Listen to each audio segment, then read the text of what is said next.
We proceed to our next topic, which is the importance of research in our daily life. It is worth noting that research is basically a part of life.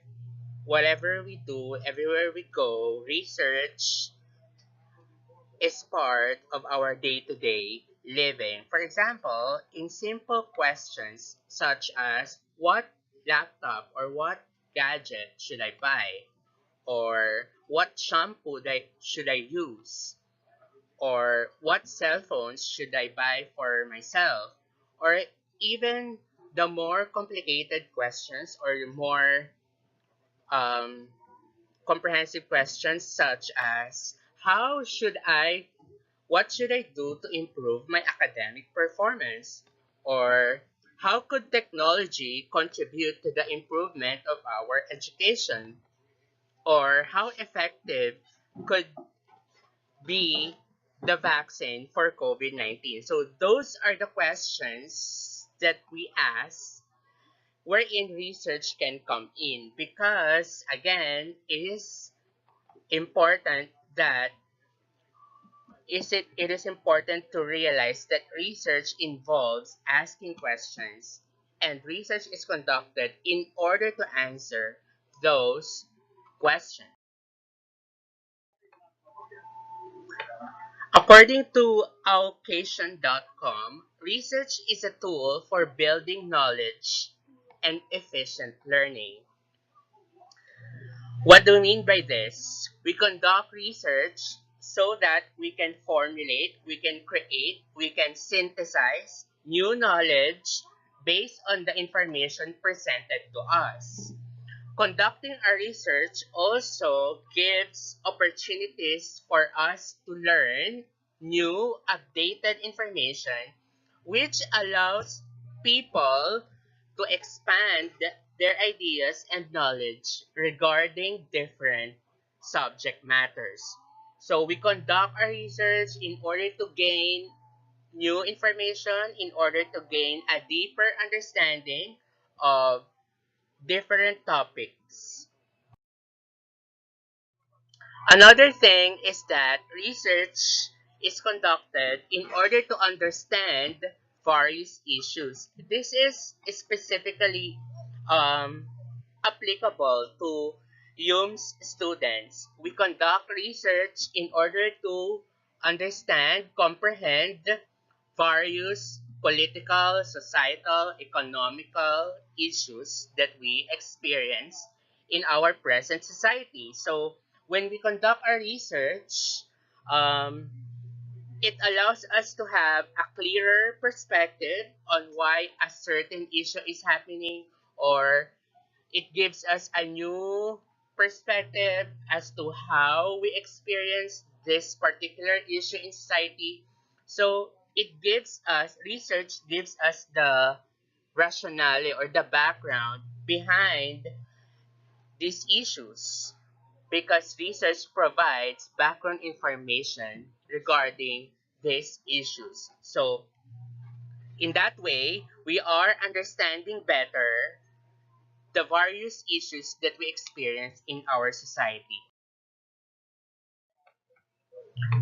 Another thing is that research is an aid or it's a help, it's a factor to business success and advertising. So, for ABM students, this is specifically applicable to your strand because we conduct research in order to come up with new products or in order to come up with new marketing strategies. We conduct research in order to get the feedback of our clients regarding our products, or we conduct research in order to identify the latest trends, or we conduct our research in order to find out the customer satisfaction of our product. So, conducting a research is really applicable to the success of any business or any entrepreneur.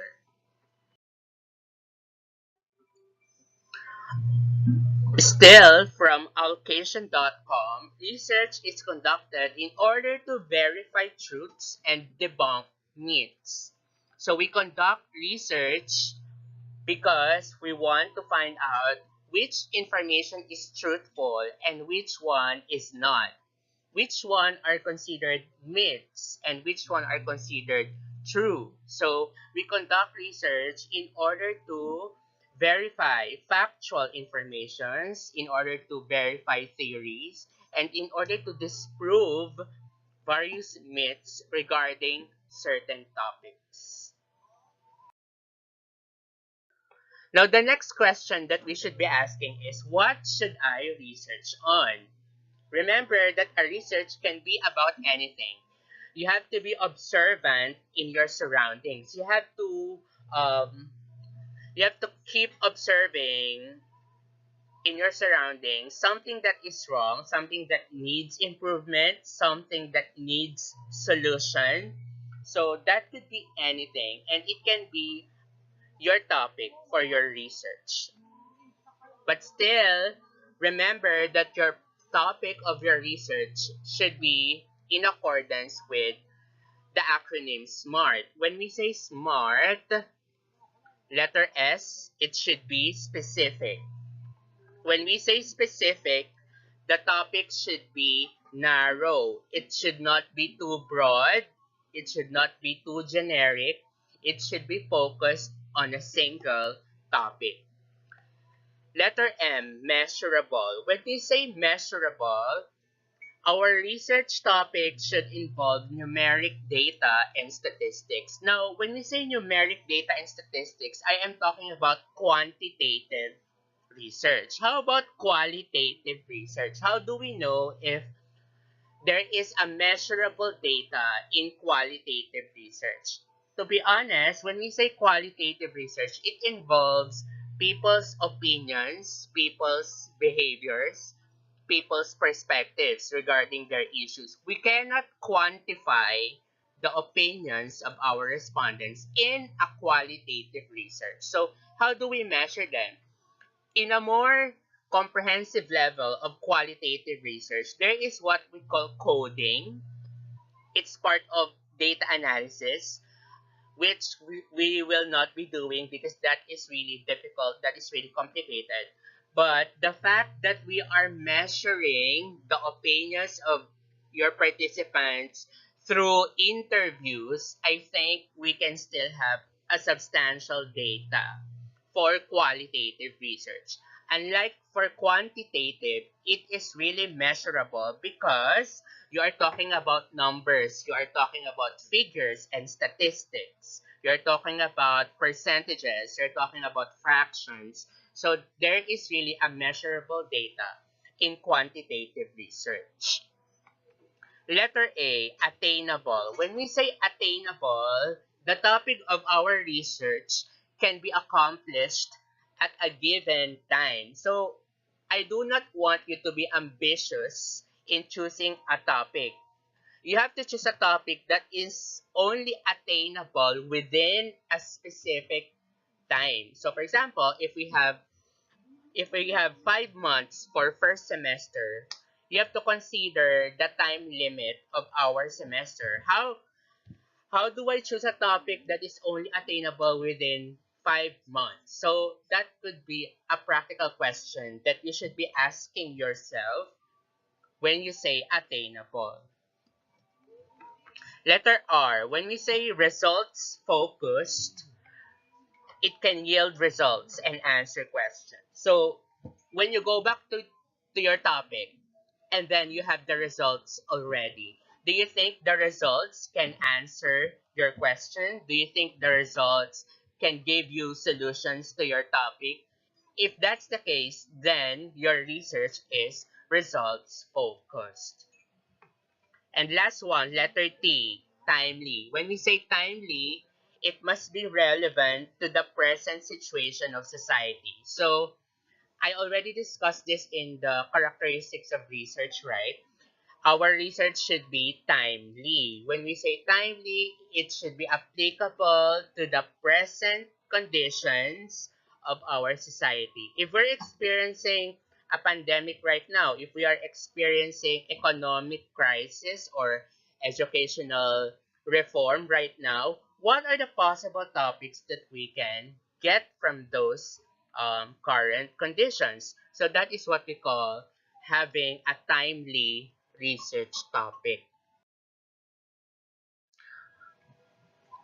Now, before conducting a research project, you as a young researcher take into con- must take into consideration the following.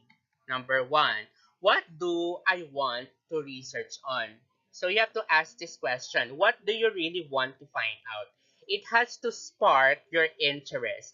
This is really important as the first step in conducting a research. You should be interested to your topic, because if you're not interested to your topic, you will not exert any effort in conducting a research, because in the first place you are not interested to your topic. So the first consideration that we should have is that, do you want this topic? Are you interested to this topic? So that is what we call research topic. Another question that you should be asking is, who are the ones involved in the topic that you will be choosing? So this will refer to the research participants or respondents. When you choose a topic, do you think you can get enough number of participants or respondents regarding your topic? If yes, then that's good. But if you think your topic cannot possibly have a good amount or a good number of participants, then I suggest you change another topic. Okay? Because you have to consider the number of participants in conducting your research study. Another question that you should be asking is, what strategy or design am I going to use for research? Am I using qualitative research? Am I using quantitative research? Am I using triangulation? Now, as early as now, for UMS 12, please take note. Since you are taking research 1 and 2, therefore, my requirement with you will be a triangulation approach. When we say triangulation approach, your research will be a mixture, a combination of qualitative and quantitative research. Okay? For ABM grade 11, since you are just taking research 1, I will only be requiring you to have a qualitative research. But for UMS 12, it is triangulation. Okay, it's a combination of qualitative and quantitative research. It sounds hard, it sounds difficult, but it's really easy. The only difference is the data collection process. Another consideration, another question that you should be asking is, how am I going to find the necessary data? This will refer to the data gathering process. Are you going to interview? Are you going to observe? Are you going to conduct a questionnaire? Are you going to conduct a survey? So this is the question that you should be asking yourself. Because if the topic requires you to have more than one data gathering procedure, or you think it is impossible to gather data regarding your topic, then I suggest you change your topic. How will I interpret the data gathered? So this refers to the data analysis and interpretation. Are you going to compute the mean? Are you going to compute the average? Are you going to identify the commonalities among the answers of your respondents? So that is how you interpret the data that you will be gathering. And lastly, how will the results benefit other people? So this refers to the significance of the study. Again, when you choose a topic, it should be beneficial not only to you, but to other people as well, but to the society as a whole, to the country as a whole, to the school as a whole. So it should be relevant or significant to other people. Okay, so that is what we call significance of the study. Now, in a nutshell, as a summary, being familiar with research characteristics helps you and other aspiring researchers to conduct effective research studies through application of proper and accurate interpretation of data in line with searching for answers to a particular phenomenon. So remember that research is systematic. We should be able to follow various procedures or stages in order to come up with a good research paper. We should be able to have proper and accurate interpretation of the data so that we can yield an answer to our questions. We can yield solutions, recommendations to the topic that we chose.